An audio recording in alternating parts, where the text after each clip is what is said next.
Right. I think that's Looks right. straight. No, it The doesn't. line behind you is now straight. All right, I think Yeah. that's it. That's the sweet spot. All right, I think I've got everything calibrated now, so I think I'm good. Welcome back, everybody. This is another episode of Tell Me Where I'm Going Wrong. Is this episode 37? I think. Or 38 even. I I don't can't remember. It's 30 something. It's mid to late 30s. And I'm in my mid to late 40s. And this is no, it's not an episode. This is a podcast where Sean and I, two exes who are good friends, talk about what's on our minds. So welcome back. How are you, Sean? I'm good. I'm in my late to mid, early 50s. What am I in? Early 50s. Early 50s. Apart from being in my early 50s, I'm okay. Good. I'm a bit sad that the Well, weather. the two aren't mutually exclusive, are they? Like, you can be in your mid 50s and be okay. Yeah, but there's such an obsession with age, isn't there, in society, that There is. that if you're older, you're somehow less than, or you're somehow Oh deficient. yeah, ageism is a real thing for sure. Speaking of, I'm very conscious that I haven't dyed my beard, and there's a lot of grey, a lot of white hairs showing in my beard. So I do need to, before next week's episode, I do need to try and Would you just dye my not leave beard. it like grey? I don't know. Now I see I've been dyeing it for not that long, maybe only the last 6 months or so. But I've just become so used to not seeing the grey that when I do see it now, it just looks quite surprising to me. It shocks me. But what is it, do you think, about you, that physicality or that physical trait, when you see it, it makes you want to take action? Like, what does it make you feel? I feel like this is a therapy. Are you therapizing me? I suppose it's on one hand a purely aesthetic thing. It's like, I look at my hair and I think I want to have blonde hair again, but that's a much harder decision to make because it's such a massive faff, takes so long and takes so much upkeep. I suppose on a deeper level, it just makes me feel older than I think I am, if that makes sense. I don't know, because I think about, when I was young, when I was 18 years old, I would have thought someone of my age, I'm 48, I would have thought someone of my age would just be like, in their twilight years. And I don't feel like that at all. I feel like I'm still trying to figure out what I'm going to do with my life. And so I suppose psychologically, just having a grey beard reminds me of my physical age, as opposed to my mental age or emotional age. And so do you think, like, if you look younger, do you feel like it gives you a psychological advantage for yourself? Like, not even with other people, but do you feel like I will have a better outlook on life if I appear to myself to look younger? I think so. And that sounds, when you say it like that, it does sound so shallow and vacuous, doesn't it? But I was talking about something similar with a friend the other week. Somebody who has, some maintenance tweakments, as they call them, a bit of Botox, a bit of filler and stuff like that. And say their name, not live on air. And, I was saying it's a slippery slope, I suppose. But then at the same time, humans have been modifying our appearance for centuries, if not millennia. You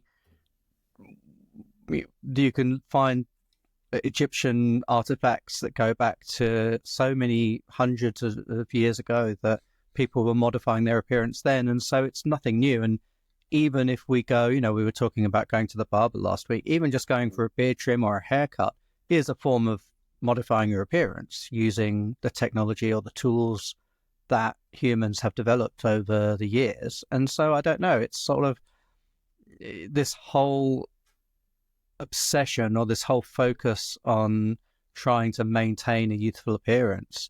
On one hand, I find it sad and I don't think it's necessary, but then at the same time, I think we all buy into it to some extent.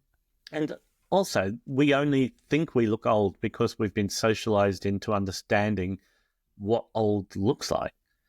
Like if you didn't have a concept of grey hair meaning old, yeah, you wouldn't be bothered. But I also, obviously I can't escape this grey beard. It's taken over. Like it started out in patches, but now it's almost completely grey. I don't know. I suppose I don't think about it, but if I was to think about it, I see it as a marker of age. But I don't think about it. It's just the way I look, and I don't care really.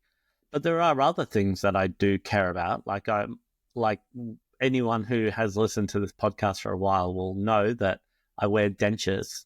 Oh yeah, of course. That was a whole running topic for a while. But dentures they obviously have like a functioning purpose. So having missing teeth isn't great for like chewing food. But a lot of it has to do with how I look or how I perceive myself or how I think other people perceive me. Like if you have a missing tooth or a couple of gaps, you feel like you look less than, or you feel... Well, this is it. And I can't remember if it was something that you and I were talking about privately, or maybe we even discussed it on the pod when you were talking about your dentures. But I know that over the years, you've been very conscious of gaps in your teeth when smiling, when, having a photo taken and stuff like that. Yeah. And so even those small sort of things, like, I don't know, I was going to say like microaggressions against yourself, these small internalized thoughts of, oh, someone's taking a photo of me, I can't smile, I can't show my teeth because I've got, so even if it's not a conscious thought you're having, it's somewhere there, and it wears you down, I suppose. And so compounds over time. Like it, with what started like me deliberately trying to not open my mouth very wide, turned into a physical trait of mine. So I was trained myself into not doing that. And now when I find myself laughing or opening my mouth wide, or it sounds a bit rude, but it's very noticeable to me. Like the physicality of opening my mouth wide feels different. And I think there must be some sort of physical reaction or physiological reaction to, when you laugh and you laugh out loud and you throw your whole laughing gear into it, you open your mouth really wide. With wild abandon. Yeah, with gay abandon even. It must do something to like release endorphins or good chemicals. It's your body and your mouth and your face, and it's all attached to your brain, and it's all part of this response. And so now when I laugh, I feel like I laugh more. Yeah. Or I'm not trying to stifle a laugh because I don't want to open my mouth and show people my gap or my gums. And now I feel like that is feeding down or flowing down, and to just how my general persona or how I am. Like I feel happier. I feel... Yeah. No, that makes sense. And that's, in a not such pronounced way, I'd say it's the same thing as, when I've dyed my beard and I'm happy with the color and stuff. I suppose it's just that one little subconscious or unconscious thought that I have of, oh, I don't, it makes me appear more youthful, even if only to me. Like a lot of people, like colleagues and stuff, don't even really seem to notice. Like maybe if I've let my beard go as grey as this and then I dye it, and then it's quite a stark, difference that people might notice it. But yeah, I think, and that's what I ended up saying when I was having this conversation with a friend the other week about, tweakments. And what I just said, her name again? What did you say? Her name was Sharon Osbourne. No, I'm joking. And I just said, as long as you're doing it for yourself, I don't see a problem with it. I think the problem is when and it's obviously very easy for two white men, cis men, to sit here and say this, but I suppose the problem being that when it starts to become something that people do because they think about the way others perceive them, particularly how society perceives them, then I find that a bit more problematic. But I think for me, the beard thing is just for my own benefit. And are there any other, like, would you, I don't know, like... By the way, do you notice I'm not using my bottle after being bottle shamed on last week's podcast? I'm using a London Vegan Beer Fest pint I glass. can't believe that still exists and it I hasn't know. broken. I What can't year believe is I it haven't. from? 2000, and I don't want to turn it around on camera because we advertised a restaurant that A, no longer exists, and B, I think they didn't pay us something else. I can't remember. 2015. 2015, 10 years ago. Yeah, they took a long time to pay us. They don't exist anymore. They did eventually pay, but it took a long time. Do you know when somebody doesn't pay you for something? Mm-hmm. It's kind of like the effort that you have to go through to get that money. Mm-hmm. It like suddenly stops. Like, I don't know. Like, if say that was £1,000, I don't know how much it was, but it took me like an extra 6 months of trying to get it. Mm-hmm.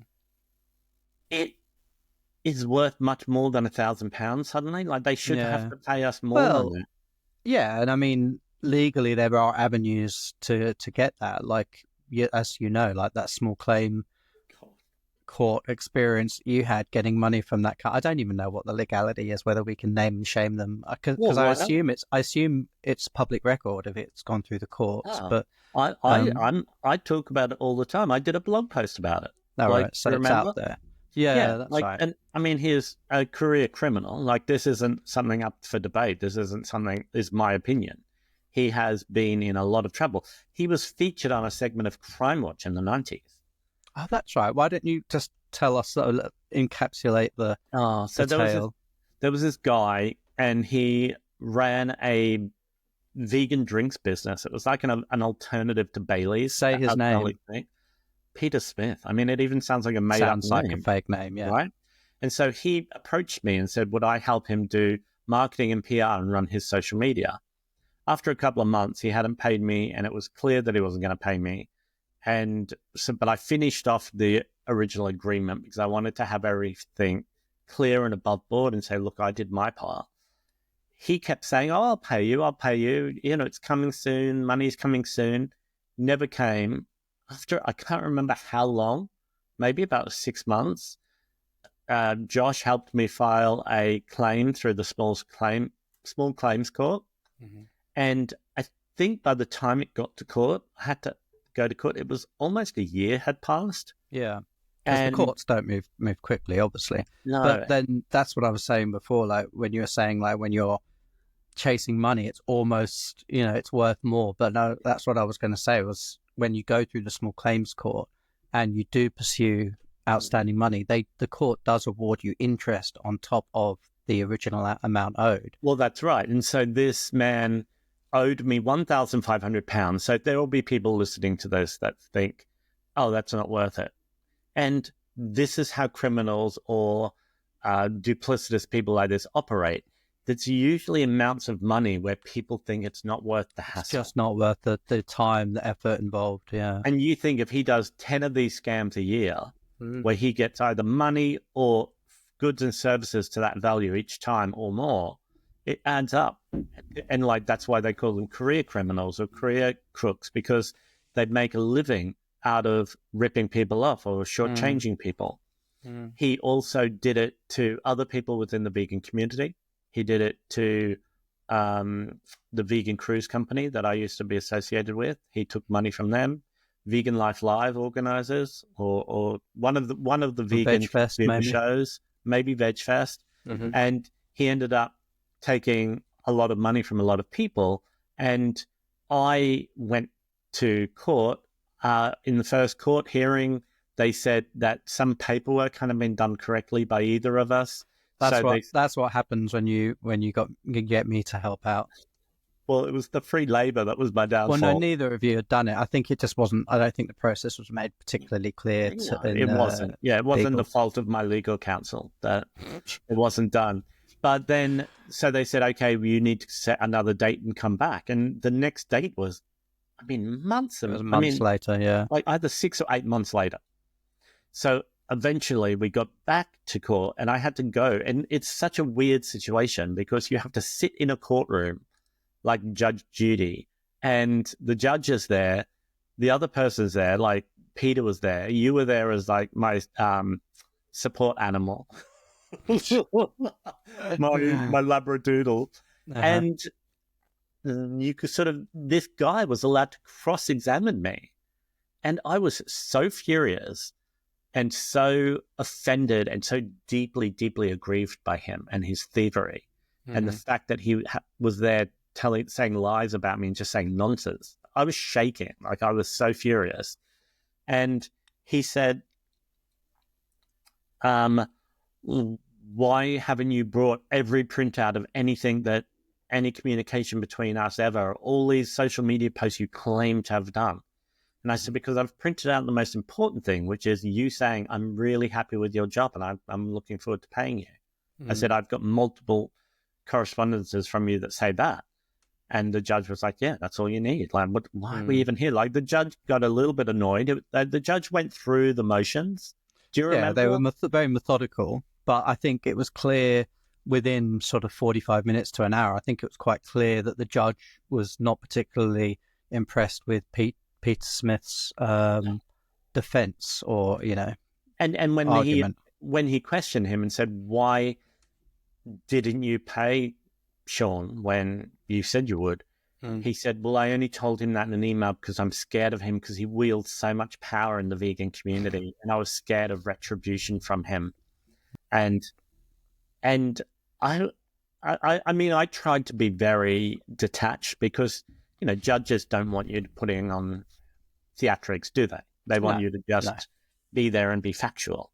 So I tried my best. I mean, I had my hands clenched either on the desk or under the desk because I was shaking so much from anger. I wasn't nervous. I was just really angry. And that feeling of having anger take over your body is, where you like clench your fists, as if he had been like a couple of minutes closer to me, it felt like I would have just like jumped over the thing and launched yourself over the barricade.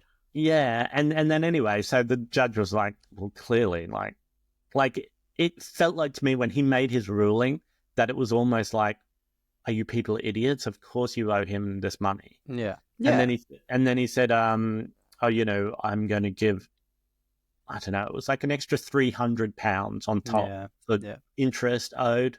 And he said, do I want to say anything else about the ruling? And I said, well, thank you for ruling in my favor and finding the truth in the situation, but I have no belief that this man is going to pay me this money.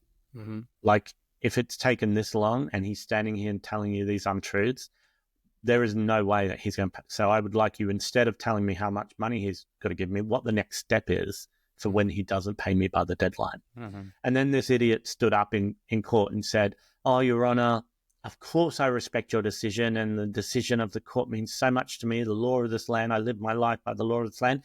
He was this type of crook who would just go over the top with stuff as well. And the judge, a complete shyster. The judge was almost rolling his eyes. He was just like, okay, just get on with it. And he said, I've got a bit of a cash shortfalling at the moment and I need extra time. So he asked for extra time to pay the money. And then it came around, that date came around, and it was like 3 months or something, wasn't it? Like, it wasn't a short amount of time that he had to pay the money. And the money didn't come. I emailed him. I emailed his business partner. Nothing. I looked him up on Company's House, the website that lists businesses, and I saw that his business was listed with having his wife as one of the co-directors. I looked her up on Facebook, and I found out where she worked, and she worked in a charity shop in some small town in England. And I called the charity shop, and I asked to speak to her, and she got on the phone, and I said, hey, just to let you know, this is what your husband Peter has done. This is the ruling. He didn't pay. And I just, as a decency to you, because I don't know you and I don't know how aware you are of this, just letting you know that people are coming to your house to take your things to the value of the money that he owes me. And she said, thank you very much for letting me know. And I think within an hour, the money was in my bank account. And then I wrote a blog post about it. His business partner said, oh, please, you're trying to ruin us by spreading this information. I said, this is all true. If anyone wants to go to the court and do a application for freedom of information, they can get all this information. But long story longer, the people reached out to me who had been scammed by him over decades. Yeah, When they that's saw right. my blog, and I don't want to get this person in trouble, so I won't give the full details away of who they are, but somebody who was personally known to him and as a family member said that of all the decades that they knew of him scamming people, that I was the only person to ever have gotten anything back or to have won in court. And that's a bittersweet thing to hear, isn't it? Like, yes, you feel vindicated that you've been, the court has worked, the court system has worked, the judge has believed you. But what about all the other people that he scammed? Yeah. I'm just going to have to mute for a second because I'm going to cough. 1 second. And the great cough is back. The great cough of 2025 is back.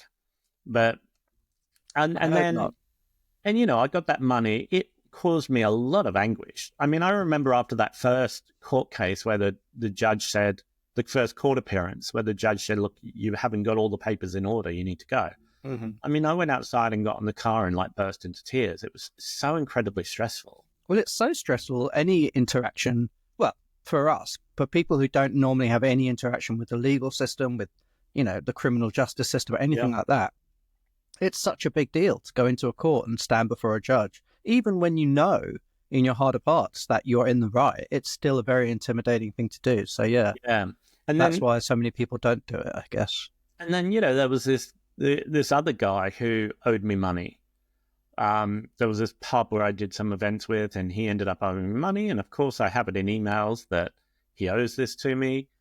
But when I confronted him and said, hey, you need to give me this money, he basically, this is, paraphrasing? Is that the right term? It was like, I'm not paying you, mate. And I said, well, I'm going to have to go to small claims court. And he said, well, you do what you got to do. And having had that experience with Crime Watch star Peter Smith, it was, it had caused me so much distress. Yeah. And this money that this latest man owed me was double the money that Peter Smith owed me. It was £3,000. I couldn't go through that again. Yeah. I wasn't mentally well enough to go through that. And I'm still paying off debts because of that. This was years ago, 3 years ago or something? It got me in such a bad financial situation that I'm still recovering because, when you're in a working class job or you work and you live month to month, you don't have ever £3,000, do you? No. And so I had to get into debt.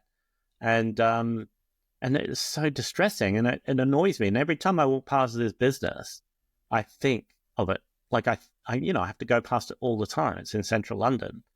And it's so, I don't know. What do you think motivates people to rip people off like that? Obviously, people see it as an income.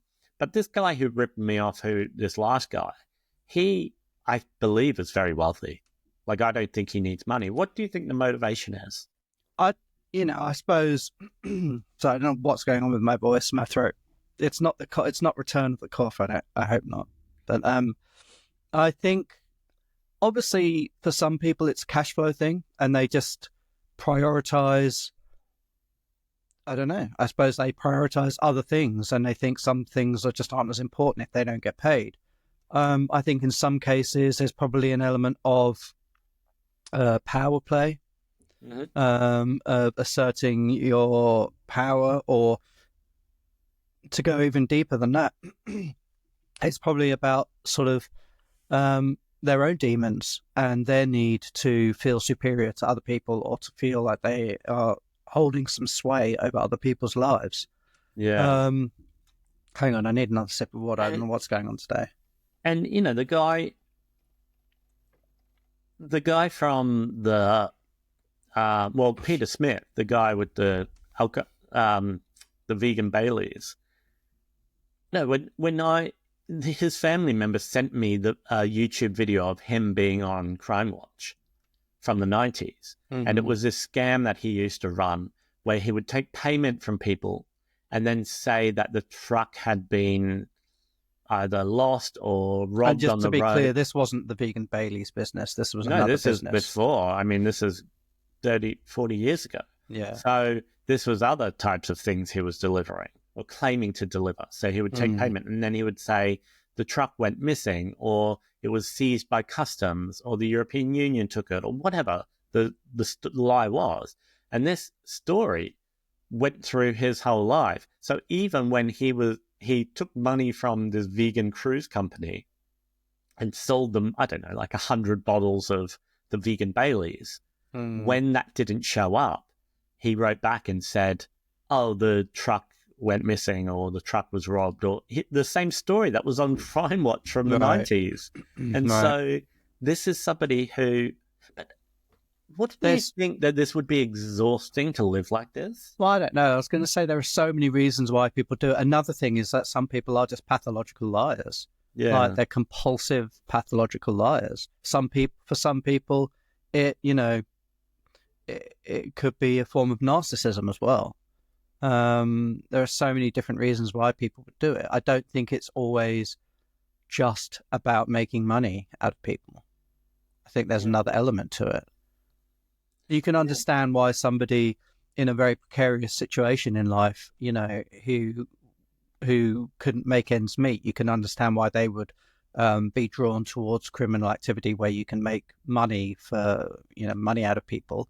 I'm not saying it excuses it, but you can certainly understand it. But for him, I don't think that was the case at all. I think it was more a desire to swindle people, a desire to get more money for less work or something. I'm not sure. But just, how stressful it is if you do something, not dishonest, but if you're in a situation that's contentious, let's say, and there is drama involved, or there's someone accusing you of something, how stressful that is to just have to deal with that energy, that the vibes or the energy from that. Imagine every waking moment of your life is like that. You're always, every phone call, you're like, oh, is this someone trying to find me for that money I owe them? Yeah. Every deal you do, you're looking for the swindle in the deal. Yeah. Imagine the energy that would take out the current US administration. I mean, that's exactly who they are. But yeah, it's exhausting to people like you and I. But I think to some people, they thrive on it. I think they actually enjoy that. And what about, how do you feel about people bypassing the courts and getting vigilante justice for things like this, or like trying to get the money back themselves somehow? There's a large part of me that doesn't agree with it, that we should always do things by the book. We should respect the law of the land. But I don't know, sometimes the law fails us, sometimes society fails us. So, I don't know. I'm in two minds. It's the danger, of course, with condoning vigilante actions. No, what am I trying to say? Yeah, vigilante actions. The danger in condoning that is like, it's all very well to condone it when you think it's going in your favor, or if the situation aligns with your moral compass. But then, or your version of the truth. Well, yeah, but then, what happens when it goes the other way? So I think, you've got to, even if you don't always agree wholeheartedly or 100% with things, I think it's always good to obey the law and respect the law, which makes me sound so boring. But I do, fundamentally, I do agree with that. Unless there's like, a victimless crime, if you will. But what would be a victimless crime? Well, I don't know. That's the thing. It's how do you define that? Also, like, I think it's unfair. Like, when you get money back from somebody, you're not really getting the money back. You're not getting paid back for the hardship that it's caused you. You're just getting back the interest that you're allowed to add to a debt through the legal system is not a lot. Yeah. And it certainly doesn't pay for all those hours. I mean, preparing as your legal representative, preparing all those documents, it takes hours. It takes hours and hours and hours. And it doesn't really make up for that. And the stress that it causes as well. Like, I don't think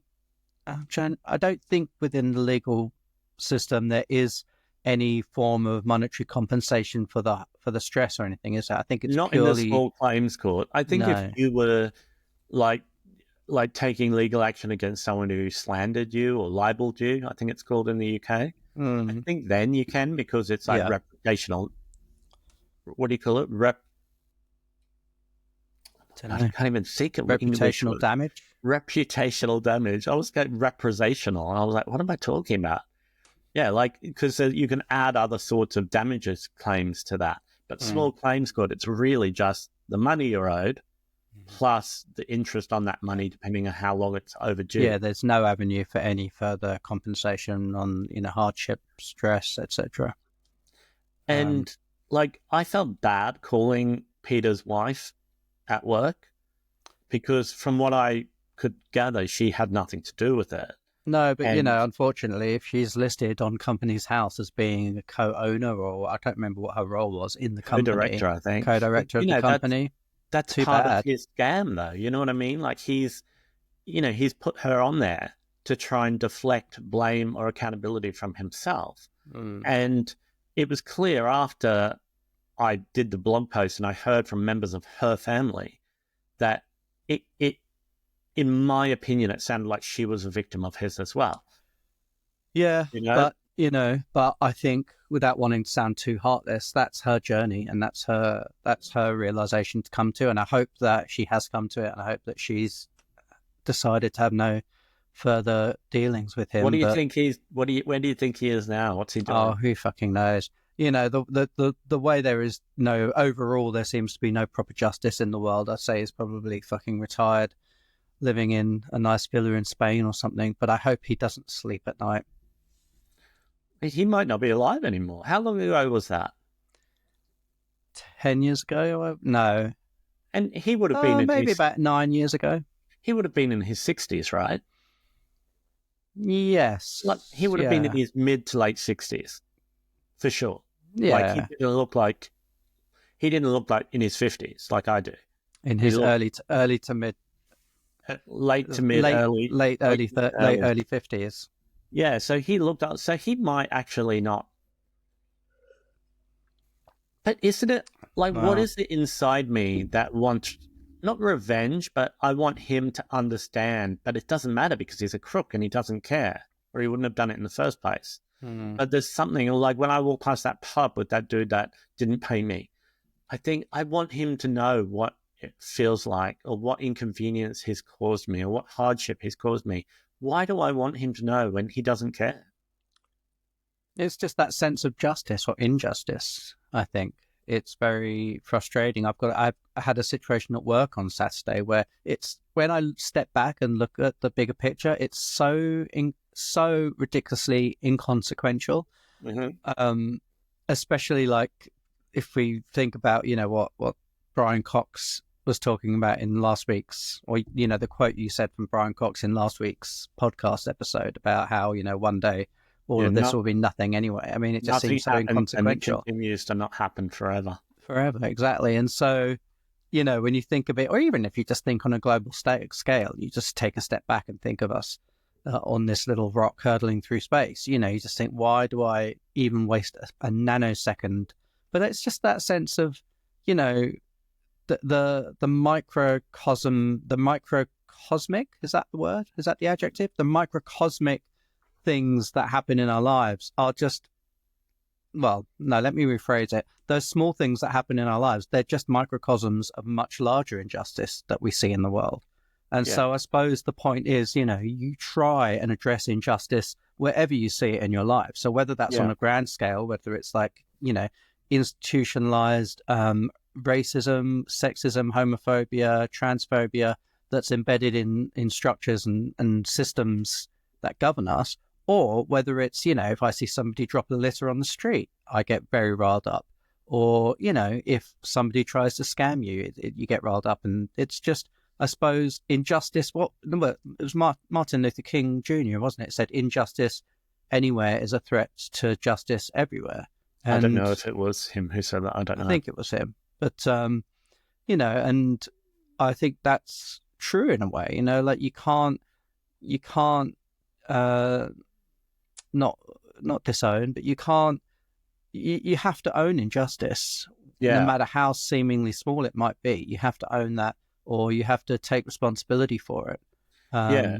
Because if you don't address it, it just grows and grows. Yeah. And also, when I understood the gravity or the scope of what a scammer he was, I felt it became my responsibility to get some sort of revenge or retribution or hold him accountable for other people that he'd scammed, even though I don't even know who they were and they weren't going to get the money from me taking the action.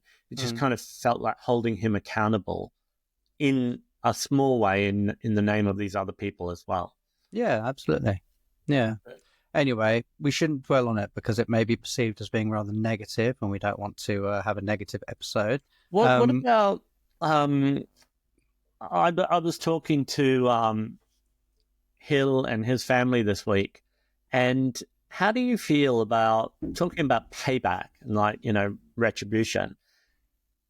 Keep it light. Keep it light. Well, Hill's extended family are quite religious, and you're not religious as such, but you're spiritual. I hate the word spiritual because it just sounds so wanky. But asked whatever life force you believe in, have you ever asked for something? Have you ever requested or put an energy out? And then do you have a way of thanking that if it goes your way? I suppose so, but not in the way, like not in a religious way or a prayerful way or, I don't know. I feel uncomfortable talking about it, not because I'm sort of, ashamed or uncomfortable around my beliefs. It's just that my belief is so personal. And I think, and this is the problem I have with religion. I think I've said it before here that, I don't have a problem with religion, but I think it's such a personal thing, or spirituality, if maybe a better word to use. It's such a personal thing. I don't think anyone should really be talking about, like, I don't know. I find to sort of project your spirituality onto others is such a horrible thing to do. Like, everyone should just come to their own truth. I mean, just to get this out of the way and then to talk on that topic, because because you did want to tell me about someone, didn't you? What was Didn't you want to tell me about no, Pearl? I wanted to talk about Pearl, but no, because first of all, Hill's sister was after something, like I think a promotion or some sort of thing. She wanted to achieve something. And his extended family in the country town where they're from, they're very religious and very Catholic. And so they went to the church, which is known as like a, what do you call the milagro, like miracles? The milagro, the miracle. Yeah. And so they went and either lit candles or did something for his sister's achievement. And then, of course, through hard work. And it worked. Through hard work and her being somebody who achieved things, she got the role. But now she felt guilty, not guilty, but she felt like she owed that church and her relatives something. So she had to travel to the country town and go with her aunties to the church and give, what do you call it, like thanks or show gratitude to the church. And he doesn't think it's not weird, but it's so everyday and common for him, having grown up like that. Yeah. And to me, it is the most peculiar thing I could ever think of. Imagine if somebody in Sheffield lit a candle for you in church and then something went your way, so you had to get on the National Express to go to Sheffield and go into the church on your knees to give thanks to whoever they asked for the blessing. It's easy to kind of laugh I'm not laughing about it. Or poke fun at this or the absurdity of it, but it is culturally, that's just very normal in that's what I mean. Like, the world. It's culturally normal and relevant to Hill's family situation. So that's why I wanted to ask, because he said to me, well, don't you have something similar where you grew up in Australia? And I was like, well, no, because I didn't know any religious people. And he said to me, well, it doesn't have to be religious. Like, sometimes you make a deal with yourself.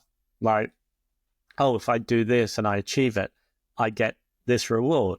And I couldn't think of anything. So do you have any structures like that in your life where you ask whoever or nobody for something or help or guidance, and then when you feel... I ask Gaga. Oh my God, hurry up and release the tour dates. I can't hold on with the finances.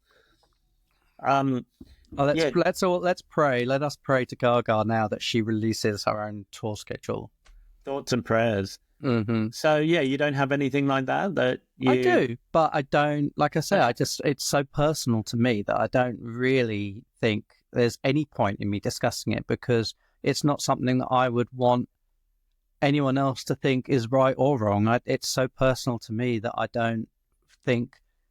And this is it. Like, why would anyone want to know what I believe in? Like, surely people can just believe what they want to believe. Like, Well, that sounds defensive, and it's not meant yeah, to. it is but because it's just the concept of a podcast. It's just having discussion and sharing thoughts. I know, and I'm happy to share my thoughts about lots of things. But I do think when it comes to something like spirituality, I just think it's no one's business but their own. What sort of, for me, I will say, I suppose, most of my spiritual.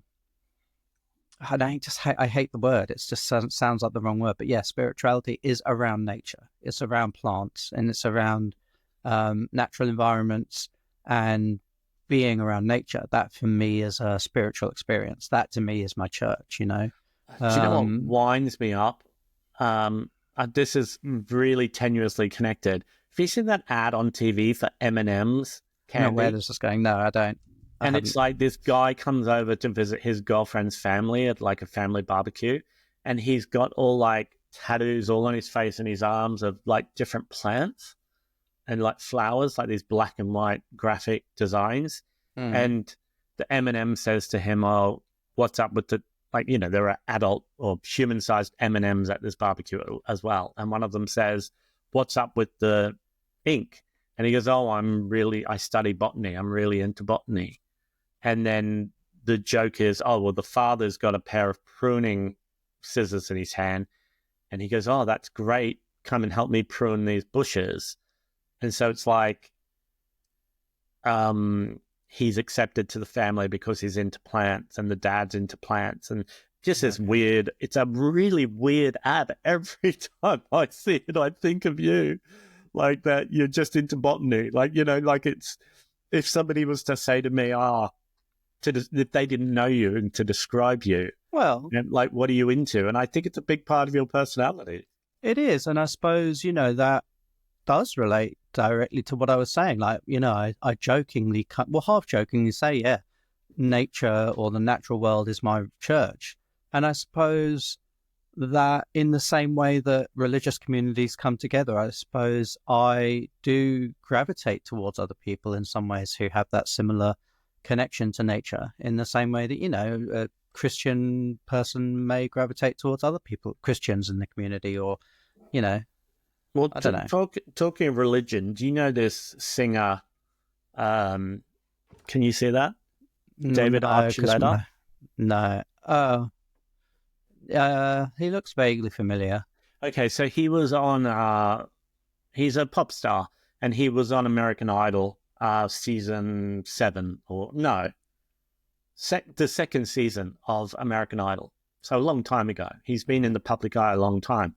He was a member of the LDS, the Latter-day Saints. Yeah. And so he was, that's the one where they have to go on,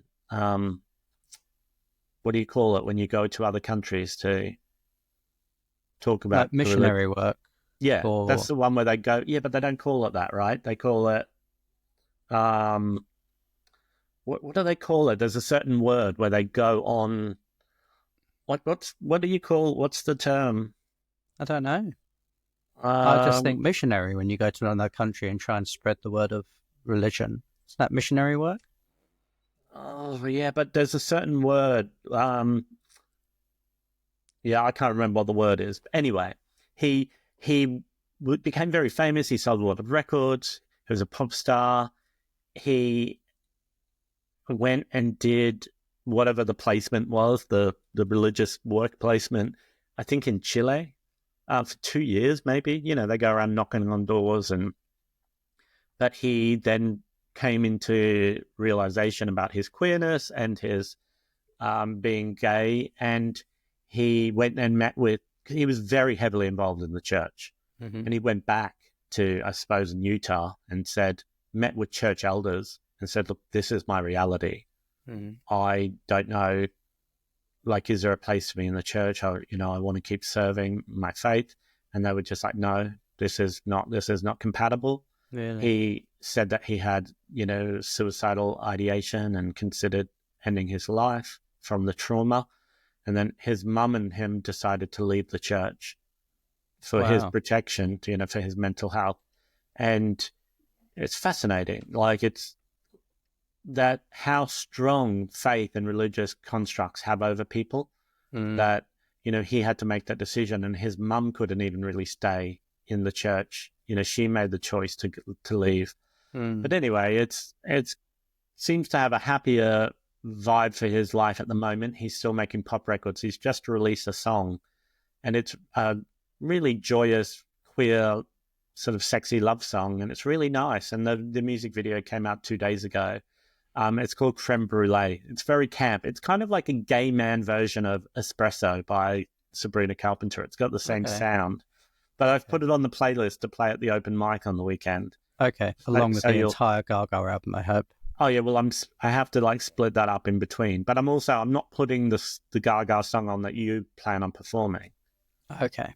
Because I can't really play that and then you perform it. I'm only going to do like the chorus, so you could put it on the playlist. Oh, okay. Well, anyway, this takes me then. We're talking about pop music now and religion. This is maybe the religious episode, because we talked about David and him getting out of Latter-day Saints. We've talked about your religious or your spirituality, and we've skirted around your spirituality, and we've talked about Hill's family and them paying tribute or thanks to the saints who have helped them achieve things. There is this wild bit of information I found out. So Diamonds and Pearls was a Prince album, I think from 1991. It was a Prince album. And throughout the promotion of the album, he hired these 2 dancers and actors to play these characters called Diamond and Pearl. And the idea was they were meant to be twin sisters originally, but they came to the auditions and he thought they looked enough alike, and he just named them these characters, Diamond and Pearl.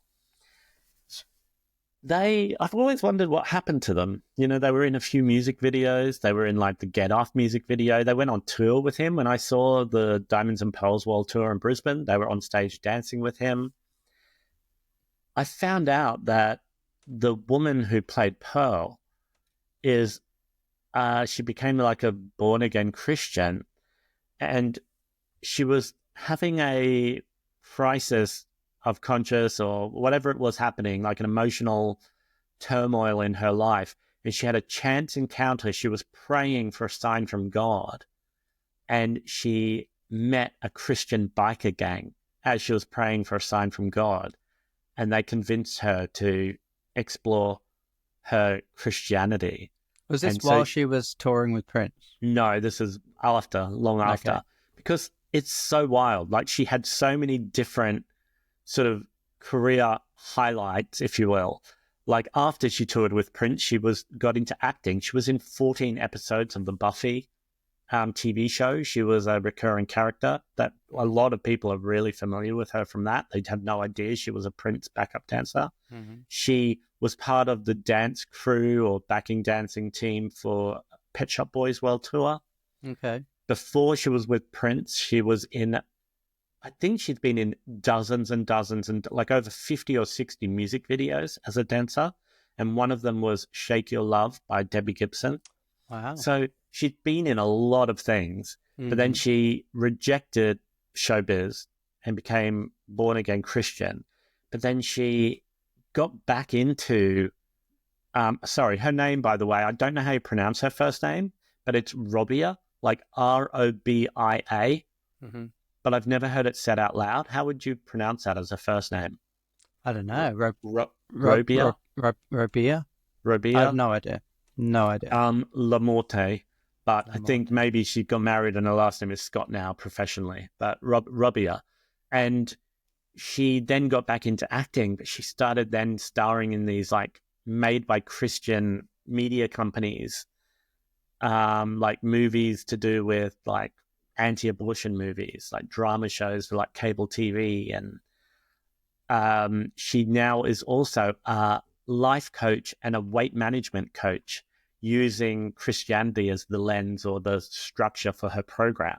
So you can go to her website. I think it might be Robbie or Scott, but if you search Robbie or Lamorte if you're interested, and to find out, she's got these programs you can buy from her where she coaches you and has phone calls with you to help you on your weight loss journey and on your, But is it all very faith-based? Like, it's completely faith-based. It's through using religion to manage your weight. Like using your script, your belief in scripture or your belief in God to help steer the choices you make around your life goals and life outcomes and your weight. That's a very similar model to a lot of addiction programs, isn't it? Yeah. Because I know several people who, have battled or are currently battling with alcoholism. And a lot of people, especially our generation, I suppose, and those younger than us, so many things like AA, Alcoholics Anonymous, and I think the same with Narcotics Anonymous as well. They're not explicitly religious, but they do all base themselves around a higher power. So, I think on paper they say, look, your higher power doesn't have to be God in the traditional Christian, Judeo-Christian sense, but it has to be a higher power.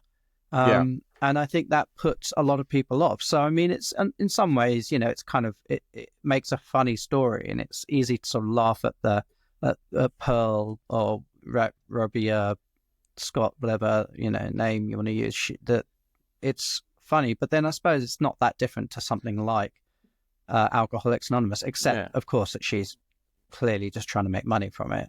It's a scam, isn't it? Yeah. But I'm not laughing at her. I'm amused by the absurdity of one person's life. I'm not laughing at her. I'm laughing at her choices. No, but the absurdity of someone's experiences. Imagine sitting down and somebody not knowing anything about you, and you say, well, I was once in a Debbie Gibson video, and then I toured the world for 7 years with Prince as a dancer called Pearl in an outfit called Diamond and Pearl.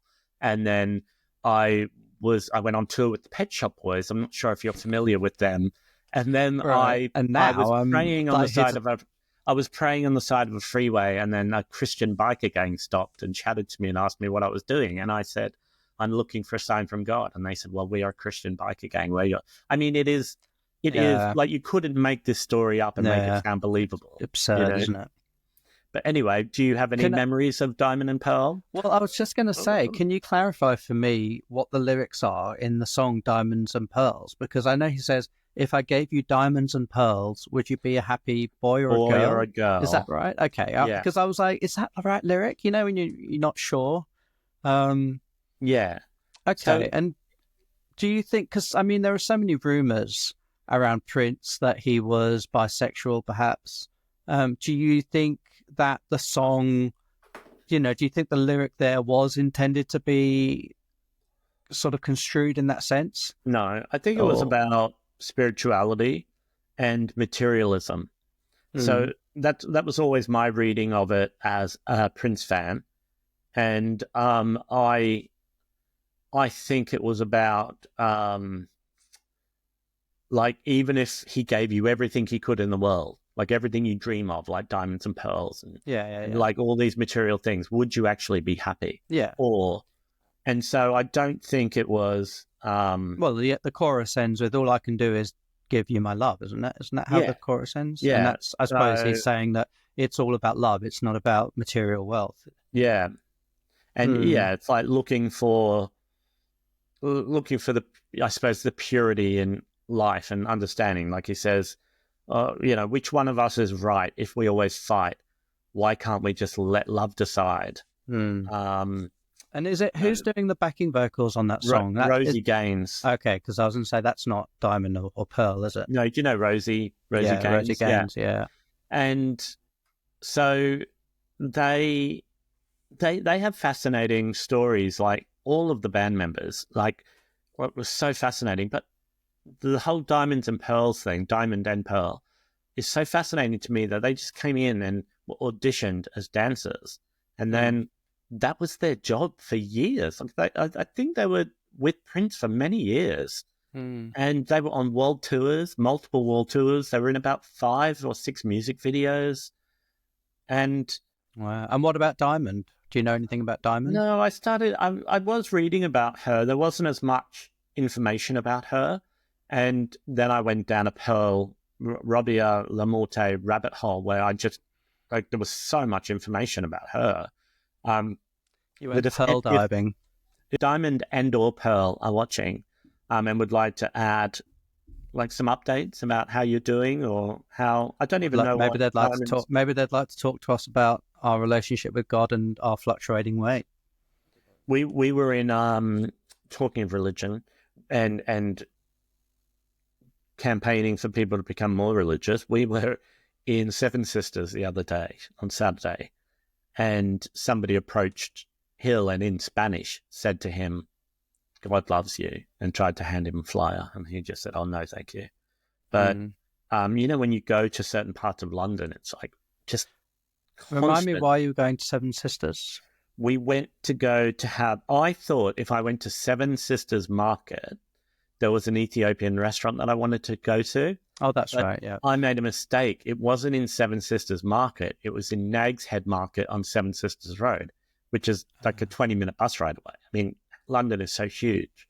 So after I figured it out, we got there and we were tried to be recruited into this mega church. We then got on the bus and we went to Nag's Head Market in Holloway, and we went to a vegan Ethiopian restaurant called Adim Alem. Adele. Yeah, and the food is so good. I think it's all gluten-free, so you would enjoy going there. And it's completely I love vegan. Ethiopian food. And it was sensational. I was there with Hill and one of his friends, Liz, and they both loved it as well. And I was talking to someone at work about Ethiopian food the other day, and we were talking about injera, the flat bread made with teff flour. And they were telling me they have that, and I can't remember what the Latin name is. You know that fear of holes? yes. And they were saying that they can't eat that bread, injera, because it's full of holes, like it's a fermented teff dough. And I was like, that's so fascinating to me. Like, phobias are so interesting, I think. That's wild, isn't it? Yeah. But what else would have holes in it that would scare them then? Well, like a sponge, like, you know, like a bathroom sponge, or I don't know, like certain plants. Because I think it was someone at work, and we were talking about, you know, there are lots of plants which have, you know, holes in their leaves or have a sort of mottled trunk or something. But fascinating. I might have to go. I mean, it's so far from me to get to that part of town, but I might have to go. I do love Ethiopian food. Yeah. I'm just trying to quickly find, you should go to this place. It's amazing. The food is delicious and it's not that expensive. I'm just trying to find out Diamond's real name. I went to a film screening the other night. It was just a short half-hour documentary, but it was quite interesting. It was, I don't know if it's of any interest to our listeners or viewers, but it was about the release of beavers into the wild in the UK. Yeah. And I just found it very interesting from a sort of, nature being my religion and everything. I just thought it was very interesting because beavers were native to the UK, and so they only fell out of existence here through hunting and persecution. So I was quite interested to see what the documentary was saying, and it has been, I don't know what the legal terminology is, but I think it's been signed into law now that beavers can be released anywhere, at least in England. It may be different for Scotland, Wales, Northern Ireland. Anywhere? Like I could put one in the pond downstairs? Well, no, I think it has to be a natural environment. But there are some living in Ealing. There's a colony of beavers living in Hanger Lane in Ealing. Okay. So I'm hoping that, they'll spread along the rivers and waterways. That's very interesting. Yeah, but I'm reading about Laurie Werner, who's Diamond. Laurie Werner? Oh, Diamond. Okay. And Laurie was in all of the, like when Janet Jackson did the whole Rhythm Nation album with all those different music videos and mini film, she was in all of that. So before she was even Diamond and Pearl, she was dancing in the Rhythm Nation short films and videos. And then she she's done lots of stuff like that. Like she toured with Ricky Martin as the La Vida Loca girl. And she performed with Michael Jackson worldwide whenever he performed The Way You Make Me Feel and Dangerous. But anyway, I don't know anything recent about her. Like, I don't know where she's at now. Like, everything I read about her is quite like historic. Like, when did Diamonds and Pearls come out? Was that 1991. Well, okay. Yeah. So yeah, that's a long time ago now. Yeah, and then, you know, she did stuff after that, like that. I don't know where she is, but it's that fascinating. And, you know, like someone like Prince is so famous, and the excitement around him was not at the same level, but he was very famous right up until he died. Like, he could play arenas all over the world whenever he wanted. And then these people that come into that orbit and they get a taste of that.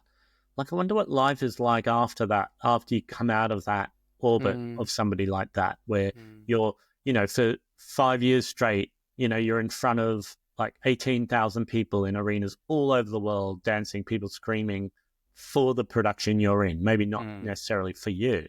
And then you're not in that anymore, and then that's just it.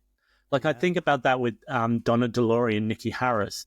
Like, they were part of Madonna's orbit and, you know, playing stadiums for years, and like not just the live shows, but all the albums and everything, and recorded and films, music as well, and like the documentaries, and then to be playing to like 20 people in a yoga studio in Burbank or something, you know. And I'm sure that people like, you know, Donna and Nikki are doing what they want to do, but it would just be such a different mind shift.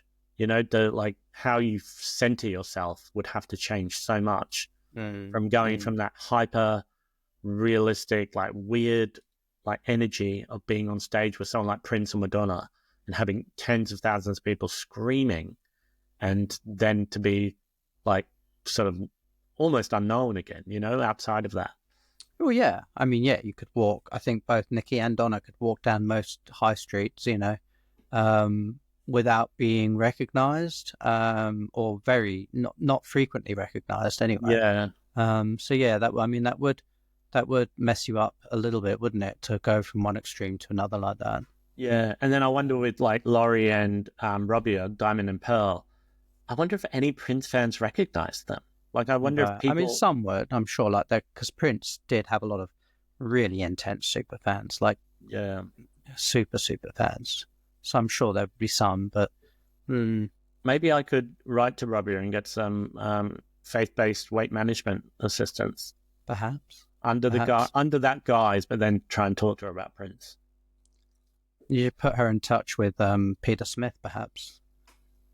Well, maybe he could scam her. Well, she might scam him.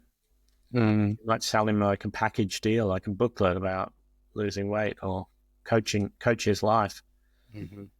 And talking about Ethiopian food, you know, again as well, because there was one thing I wanted to mention to you was this Ethiopian place. Are there other vegan Ethiopian restaurants in London that you recommend? I don't know if there are anymore. There used to be one in Dalston. Was it Dalston? Was it Andu Cafe? Was that what it was called? I think that's still there. Is that still there? Okay. Yeah. And there's another one in Holloway, like opposite where Cookies and Scream used to be. Oh, I think there? It's called something like Keren View, like Keren. Oh, okay. Because I'm going on Friday night. I'm going to a gig at the Union Chapel. Well, if you're over that way, you're not far from Nag's Head, Holloway, because that's just up another block. Oh, yeah, that's true. Yeah, that's true. I would highly recommend you go to the one that I went to. Okay. I'm going to see... do you know Lucy Spraggan? She was on... what was the Simon Cowell show? UK Idol or... Pop Idol, maybe. She was on that, and I mean, I never watched it really, so I never watched her then. I only sort of discovered her in the last few years, but I quite like her stuff, and I love the Union Chapel is such an amazing venue. I've got a ticket to see. I've never seen her before. I'm seeing Melissa Etheridge there as well in June. Oh, really? That's nice. Yeah, and it's just such a fantastic venue. We saw the both there, didn't we? Amy Mann and Ted Leo.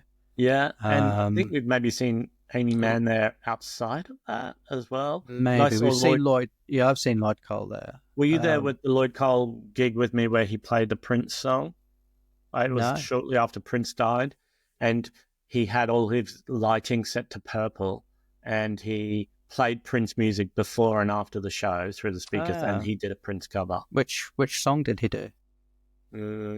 I can't remember. Maybe it was. I actually can't remember. I would just be guessing and say When You Were Mine, but I can't remember.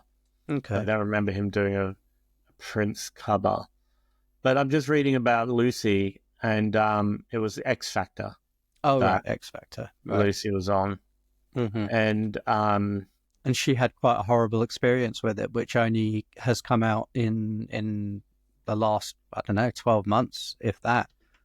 She was sexually assaulted while filming. Oh, really? The production company were not particularly sympathetic, and they didn't handle the situation well at all. So she's been speaking out a lot more about that in recent months, which is good. But she's queer, she's gay, and she got married last year, and Simon Cowell walked her down the aisle.